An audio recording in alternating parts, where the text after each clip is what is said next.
حسناً، يا أيها الوطنيون الأمريكيون الأعزاء، لازم تكونوا قاسين، لازم تكونوا قاسين مع الناس دي بالشكل ده. اتفرجوا على الفيديو ده. ده صحيح. محمد كان بيدوفيل بيمارس التنكر بلبس المرأة وشوية نيكروفيليا خفيفة. أنت ما تعرفش يسوع المسيح، أنت محتاج يسوع. سمعت إن الله بعيد ومستني الانفجار يقع على اللي جاي. في حد حاسس بأي حركة أو رفسة في بطنه؟ الموضوع ده مقلقني، لأنه الإسلام هو أكتر ديانة عنيفة وجدت في التاريخ. انت بتكذب علشان تخلي دينك يبان كويس. الله بيتسمى المخادع العظيم. دلوقتي الأخلاق الغربية ممكن تقولك إن ده قاسي وده وقح، ما ينفعش نكون كده، بس أنا بقول إن كل الناس لازم يكونوا كده، علشان الطرف التاني أصلا أعلن الحرب على الغرب وكمان على أمريكا. أنت عارف إحنا دايما بنستفز الناس دي ونقول لهم لو مش عاجبكم ليه قاعدين هنا؟ ليه ما تروحوش تعيشوا في بلد مسلم؟ ودايما بيتلخبطوا ويبصوا حواليهم وما عندهمش رد كويس. بس دلوقتي فعلا عندهم رد كويس، لأنهم لسه عندهم كبرياء داخلي. هم لسه حاسين إنهم محتاجين سبب قوي عشان يكونوا في أمريكا أو في أرض الكفار. اسمع الراجل ده. ايه العذر اللي عندنا كمسلمين عايشين في الولايات المتحدة او حتى في بريطانيا او استراليا او اي دولة من الدول الغربية دي؟ العذر الوحيد اللي عندنا عشان نعمل كده هو لو احنا عايشين هناك عشان نغير البلد دي. ليه احنا عايشين في الولايات المتحدة؟ احنا عايشين هنا عشان نغير اتجاه البلد دي سياسيا وروحيا مع بعض. ليه احنا عايشين هنا في الولايات المتحدة؟ لو انت عايش هنا، انت عايش هنا عشان تخدم الدين وتشتغل في العملية السياسية. مش هتقدر تغير البلد دي من غير ما تغيرها سياسيا. شايفين السرد ده يا جماعة؟ ده سرد خطير جدا. فأول حاجة، المسلمين اللي بيفكروا يسيبوا الغرب زي مو فرح، مش عارف لو تعرفوه.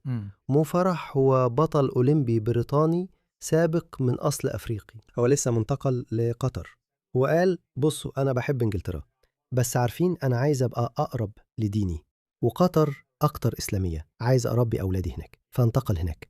تمام ماشي. عارفين إيه؟ ده كمان بيقولك كتير عن ولائهم، بس ماشي، إحنا كنا نفضل يكون عندنا الاختيار ده.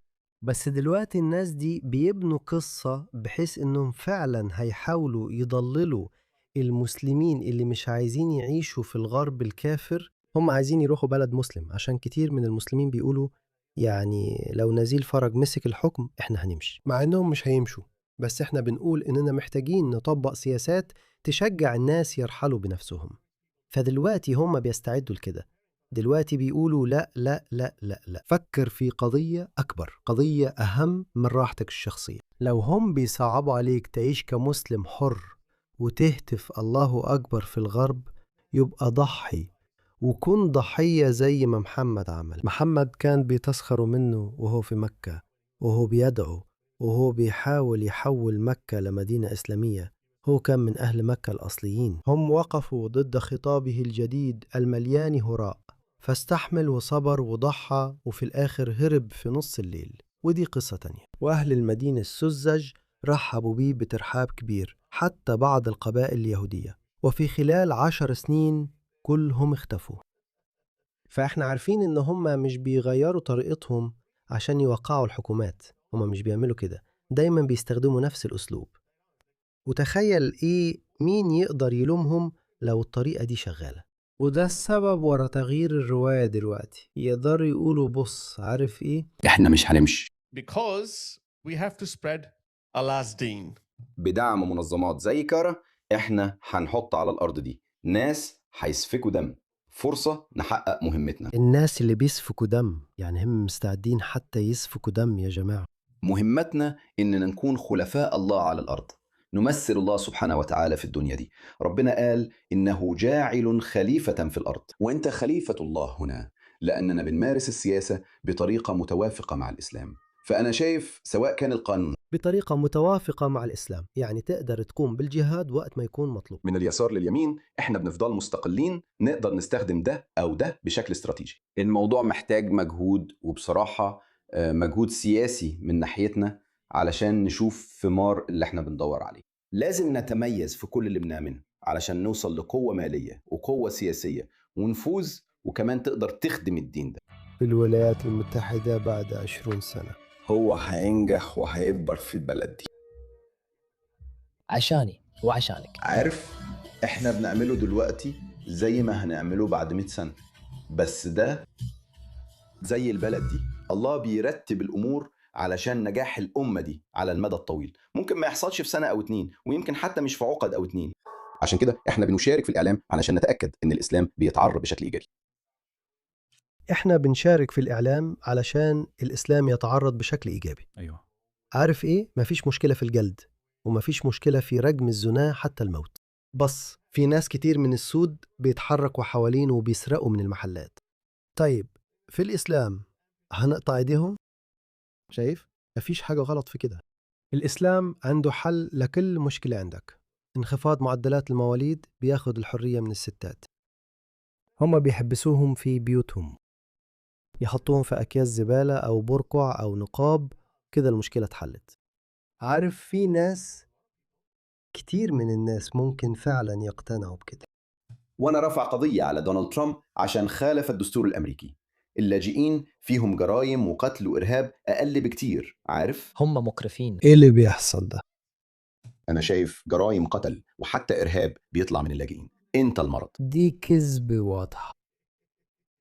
الموضوع عن تفوق العرق الأبيض. النصر هو نصر الغزو، هو نصر الأرض. ووعدنا رسول الله إننا هنضحي حياتنا ومنا علشانه وعلشان الدين وكرامة الإسلام. هيعملوها يا جماعة، هيعملوها. الناس دول عندهم دافع عالي وعزيمة قوية جدا. فأيوة، استعدوا تواجهوا عدو عنده دافع كبير جدا. مفيش قانون أحسن من قانون الله. لو مش مصدق كده ما ينفعش تكون مسلم. ما ينفعش. إزاي ممكن تعتقد إن قانون دولة حديثة وعلمانية أحسن ليك في الدنيا والآخرة من قانون ربنا؟ من المستحيل تغيير المجتمع. وبص، هم عارفين هم بيعملوا إيه. شوف كده، شوف ياسين قاضي، اسمعوا. هو بيقول عادي جدا تتعامل معاهم، بس علشان تضحك على الناس العاديين في الغرب. عادي جدا تتحالف مع اليساريين. وبعدين اليسار بيقول زي ما انت عارف احنا بنرحب بيكم عارف رغم اختلافك او حتى لو عندك اراء غريبة او اي حاجة، بس طبعا ده بيجي مع تنازل، والتنازل هو انهم كمان متوقعين انك ترحب بيهم وبارائهم. واحنا ممكن نتحمل سياسيا لكن مش ممكن نتحمل اخلاقيا. ده اللي سياسيا احنا مستعدين نتحمله. والسؤال بقى، التحمل ده هيستمر لحد امتى؟ او حرفيا جهادنا هيكون في القتال. لو فهمنا إن اللي مطلوب مننا مش القبول لكن مجرد التسامح السياسي، أظن ده تنازل مقبول في الإسلام. إحنا ممكن نتسامح مع الكفر في حياتك لكن مش ممكن نتسامح معاه أخلاقيا. في فرق بين الاتنين، أكيد أنت فاهم ده. سياسيا دي المرحلة المكية، أنت بتعمل اللي بتعمله بس ما تتوقعش إننا نفضل في المرحلة المكية. عارف يعني ايه المرحلة المكية؟ اللي لسه قايلهولك، لما كان محمد في مكة كان زي ما قلت لك ما رفعش السلاح ضد المشركين. هو كان بس بيدعو للإسلام، زي بالظبط المسلمين دول بيعملوا دلوقتي. هم بيدعوا بس، ما عندهمش القوة، ما عندهمش جيوش يسيطروا بيها، فهم بس بيدعوا بشكل سلمي. بس بعدين لما محمد اطرد من مكة، لما محمد خرج من مكة في نص الليل، ساعتها سيطر على المدينة، وهناك جمع جيش وبدأ يخوض الجهاد. ساعتها قال خلاص على التسامح. وده تقريبا الجزء اللي اليسار فيه بيكتشف العواقب. إني أقول إن عبادة غير الله مقبولة. ممكن تعبد غير الله وده حريتك في البلاد اللي احنا عايشين فيها، ماشي، بس ما تجبرنيش أقول إني أعتقد إن عبادة غير الله جائزة. دلوقتي دي هي المشكلة اللي احنا بنتعامل معاها دلوقتي. لحد فين المفروض نعمل ما يسمى بالتنازل؟ وطبعا زي ما انت عارف موقفي واضح جدا، إننا لا يمين ولا شمال، احنا لا ليبراليين ولا محافظين، احنا عندنا قيمنا الخاصة. وأنا مش شايف إنه صح إننا نتحالف مع طرف ضد التاني، بس المشكلة إن في أمريكا على الأقل، يمكن في أوروبا الوضع مختلف، إحنا ما عندناش عدد كافي علشان نكون حزب مستقل خاص بينا فعلا. دلوقتي انت تتفرج على ده، انت سامع الكلام ده؟ احنا ما عندناش عدد كافي لأن المسلمين بس بيمثلوا 2%. ده عدد صغير جدا، فعلا عدد ضئيل. أنا عايزهم يتصرفوا زي ما بيتصرفوا في أوروبا، زي ما بيتصرفوا في فرنسا، ألمانيا، بريطانيا. هيكتشفوا بسرعة جدا. بس عارف في حاجة هتحصل في أوروبا، وده هيخلي أمريكا تاخد بالها. والحفلة هتخلص بالنسبة للناس دول. السياق السياسي، احنا عايزين نشجع الناس اللي ليهم خلفية يهودية انهم يتخلوا عن الصهيونية، لازم نشجعهم وبنقول دول اخواتنا، يعني في قضية فلسطين. فعلا فاكر اني كنت اقصد ان دول اخواتنا في الجنة؟ يعني بالله عليك انا حتى مش محتاج اشرح اللي اقصده بصراحة. شفت هو قال ايه دلوقتي؟ انت قلت لما اقول ان الناس دول اخواتنا اليهود، احنا اخوات، احنا بنتكلم بس من منظور القضية الفلسطينية ومن اجل القضية الفلسطينية، كده احنا بنضحك عليه. بس هما مش اخواتنا، مش كده؟ انت عارف هما كفار، محمد ذبحهم، ولما يبقى عندنا القوة هنعمل كده، هنعمل فيهم هنا نفس الحاجة برضه. ده مضحك جدا. عشان كده اسمع الراجل ده، اسمع الراجل ده بيقول لك عارف ايه؟ كل الناس اللي بيجملوا صورة الإسلام دول الأذكياء زينا، زي inspiring philosophy. فاحنا بنكذب وبنغش وبندعي حاجات مش من الإسلام، وتخيل ايه، مش كلهم أغبياء.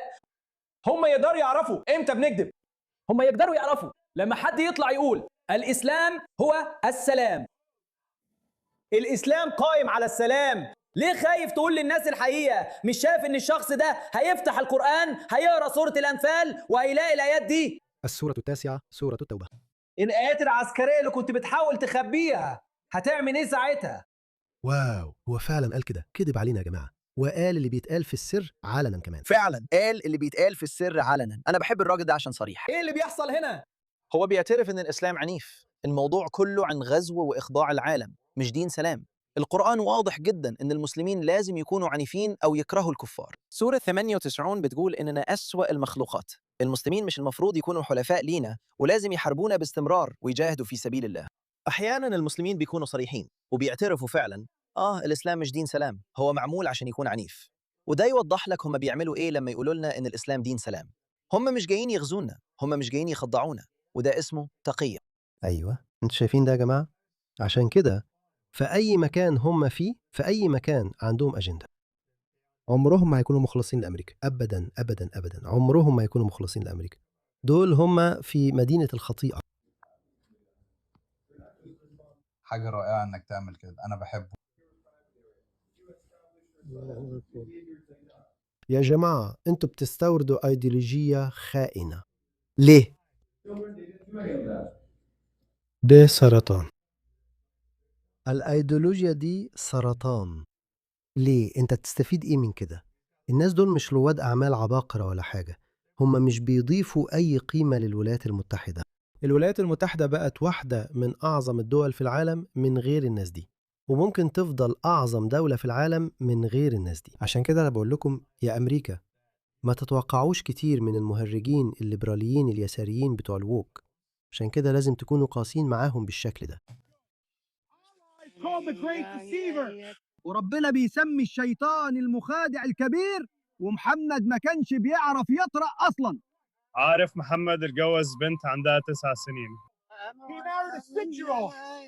زي الراجل المحترم. استنى لحد ما بقت عندها 9 سنين قبل ما يعمل معاها كده، بس هو مات قبل كده. خلاها تغسل هدومه للملك وتفضل معاه. ده الراجل اللي انت بتتبعه، ده الراجل اللي انت عايز تقلده، المفروض تقلده. عشان كده الليبراليين هيقولوا الراجل ده قليل الذوق. في الظروف العادية ممكن يكون قليل الذوق، بس دي مش ظروف عادية يا جماعة. بصوا على الناس، بصوا على الناس دي. الراجل ده باكستاني، قلت لكم مفيش حاجة كويسة خرجت من باكستان غيري أنا وعمران خان. اسمعوا الكلام ده، الترحيل هو الحل الوحيد للناس دي، الترحيل بدون رحمة. غاندي كان هيقول ايه عنك وانت لابس القميص ده؟ يعني عندي مشاعر كتير ناحية الاستعمار، أنا في الحقيقة باكستاني، فبعيدا عن الاستعمار حلو اني البس قميص انجليزي، مع اني عشت في امريكا تقريبا نص عمري. عمري ما هلبس قميص امريكي. ايوه انا كمان مش هلبس واحد، القميص ده وحش. الموت لامريكا. ايوه الموت لامريكا زي ما الايرانيين بيقولوا. ايوه اكيد طبعا، بس مش الموت لانجلترا. لا عشان انجلترا خلاص ماتت اصلا. يعني هو مش وافي لانجلترا برضو، لابس تيشيرت منتخب انجلترا بس العلاقات دي. ليه عندك العلاقات دي؟ ليه عندك العلاقات دي؟ مش هتاخد منهم اي حاجة حرفيا، ومش هيروحوا، هيفضلوا يجوا. بص كده، دي لندن النهارده. صباح الخير يا لندن، بنصحى على صباح جميل هنا في المدينة. توقعات النهاردة درجة الحرارة هتوصل ل 18، الرطوبة قليلة وفي نسمة هواء خفيفة جدا، والأهم من كده الشمس طالعة، السما صافية، والمزاج عالي. حسب بيانات التعداد لندن دلوقتي فيها أعلى نسبة من المسلمين في المملكة المتحدة. لو بصيت على كام حي من دول في المملكة المتحدة هتلاقي نسبة المسلمين وصلت دلوقتي ل 40%، وده رقم كبير جدا. هما كمان بيرتكبوا جرائم بمعدل أعلى بكتير من باقي الناس. لو بصيت على ده هتلاقي إن 18% من المساجين في المملكة المتحدة مسلمين، مع إن نسبتهم في السكان بس 6%. وفي سجون لندن الوضع أسوأ كمان. لو بصينا على ده هتلاقي إنهم دلوقتي بيمثلوا 27% من كل المساجين، يعني 1 من كل 3 مساجين مسلم. واو، آخر مرة شفت فيها النسبة كانت 18%، بس دلوقتي بقت 27%. الحقيقة آسف، ده في لندن، تمام؟ يعني هم هناك بيرتكبوا جرائم واحنا بندفع لهم عشان يعملوا كده. بص بس على عددهم اللي بياخدوا إعانات اجتماعية. حسب الكلام ده حوالي 50% منهم دلوقتي على إعانة البطالة، وفي كمان ادعاءات على الإنترنت إن لحد 78% منهم بياخدوا إعانات. طيب ليه هم هنا؟ خلاص رحلوهم كلهم من بريطانيا. أيوه، هو ده يا جماعة، رحلوهم. لازم ترحيل بلا رحمة لو عايزين تنقذوا الغرب. وأمريكا انتوا في وضع أحسن بكتير، أرجوكم انتوا في وضع أحسن بكتير عشان تواجهوا المشكلة دي. أوروبا ما واجهتهاش في الوقت المناسب. أوروبا سابت السرطان ينتشر، وبصوا بقوا فين دلوقتي؟ ما بيضيفوش أي قيمة خالص ولا حاجة. الجريمة بتزيد، جماليات المنطقة أو الأماكن اللي عايشين فيها بتقل. بصوا على ده، الفيديو ده لسه نازل حالا. المدينة دي في بريطانيا، بصوا على حالها بقت عاملة ازاي. مش غريب البلد دي بقت كده مع الناس الوسخة اللي ريحتهم وحشة دي، وكمان ريحتها وحشة. مقرف بجد. تمام، يا نهار اسود يا ربي. أنا بس مش فارق معايا، دي مشكلة ثقافية. بص على النظرة دي.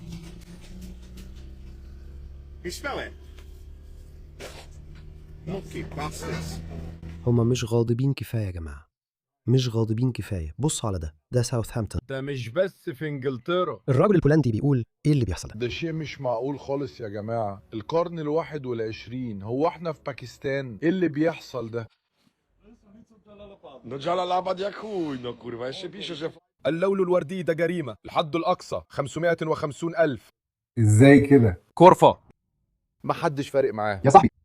في تذاكر للجامعة، فممتع فشخ. بص على ده، مش فارق معايا. بص على ده، ولا هممني أي حاجة في الدنيا. بص على ده، ده هو. خليني أوريك أكتر. اصحى يا أمريكا، اصحى في الوقت المناسب بالله عليك. الترحيلات القاسية هي الحل الوحيد، ده الحل الوحيد. بص على ده، عملوا الفيديو ده كذا مرة. بص على ده، شوف الحالة اللي وصل لها. ده شرق لندن. بص على ده، هم فعلا مش فارق معاهم، مش فارق معاهم. بقول لك أنا شفت ده، أنا اتربيت في لاهور. هو ده الموضوع، بسيط جدا. هو ده الناس كلهم مع بعض، مش نضاف، مش فارقة معاهم ومش هيتغيروا. بيجيبوا عاداتهم بتاعت العالم الثالث، مش فارقة معاهم خالص. عادي جدا عندهم كده. ليه؟ ليه بتعمل كده؟ أول حاجة قلتها قبل كده كتير جدا. أول حاجة لاحظتها لما جيت استراليا لأول مرة، وقعت في حبها على طول، عشان كل حاجة كانت شكلها كأنها متغسولة. الطرق نظيفة جدا وكأنها متلمعة. لما تروح وسط البلد المباني نظيفة جدا، كل حاجة شكلها كأنها متغسولة بالإيد. لا، ما كانتش متغسولة بالإيد، هي بتبقى نظيفة بعد المطر علشان الناس ما بيرموش زبالة. بس دلوقتي أول ما تروح منطقة فيها مهاجرين، في حاجتين بتلاحظهم. بتشوف الزباتي أكتر بكتير، أكتر من المعتاد، وكمان مستوى السواقة بيبقى أسوأ. طب ليه بتجيبهم؟ ليه بتجيبهم؟ أنت مش بتستفيد أي حاجة ولا حاجة.